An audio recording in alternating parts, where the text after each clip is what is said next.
Well, hi everybody, welcome to Afterburner. I'm Bill Whittle. You know, Memorial Day was just a few days ago. I always have thoughts on Memorial Day, and this year something hit me like a thunderbolt. Something very simple, so today's message is kind of brief. You know, I think about the people that have given their lives for this country, and I think about why they did it.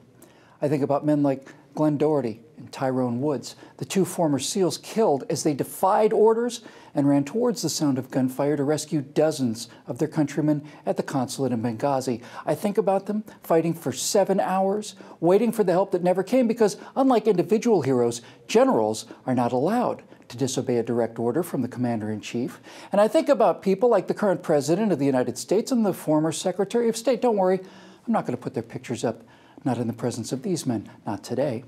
No, I think about the actions of that president and that Secretary of State, their orders to stand down, their direct commands to abandon men like Glen and Tyrone to 7 hours of terror, awaiting rescue that was ordered not to come. And I think about the moral cowardice, the dereliction of duty, and not only the absence of honor, but the actual conscious commission of acts of disgrace, and I get angry. I get very angry. And the more I think about it, the angrier I get, and I know you feel the same way. So I'm going to ask you to consider a thought I had this past Memorial Day and see if it's not unworthy of men like Glen and Tyrone and millions of other men and women who've died for our country. What did they die for in the end, ultimately, do you think? Freedom, maybe? Well, I'll buy that. But what is freedom ultimately? Freedom is the ability to do what we wish so long as we don't harm others. Freedom ultimately is the ability to pursue your own happiness. You know, there's a place for anger. Righteous anger is a sign you possess a soul. Righteous anger in the face of dishonor and disgrace is appropriate and necessary. But these men and women didn't die so we could be angry all the time. They died so that we could be free. They died so that we could be happy.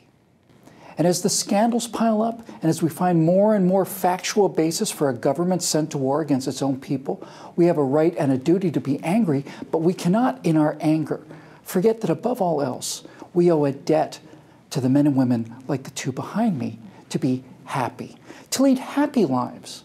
You know, I've come to believe that we have a moral obligation to be happy. I believe that obligation has been paid for in advance all throughout our history. I don't believe it was an accident that the phrase, the pursuit of happiness, was spoken only once in all of history, and that during our birth.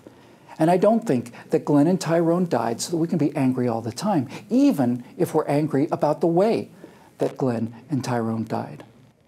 So I just urge you, as fellow Americans, to remember that the best way to remember these people is to be happy. And I found late in life that the more love and happiness I generate for another person, the more that seems to come my way. I have, to put it plainly, been on downward spirals on and off for most of my life, and now I find myself on an upward one, and I realize that it makes me want to live in a country filled with happy people. So finally, I'll just simply say this. To those of us who watch the daily destruction of everything we love, of everything worth fighting for, of everything worth dying for, well, get out there, fight, and be angry, and then put it away.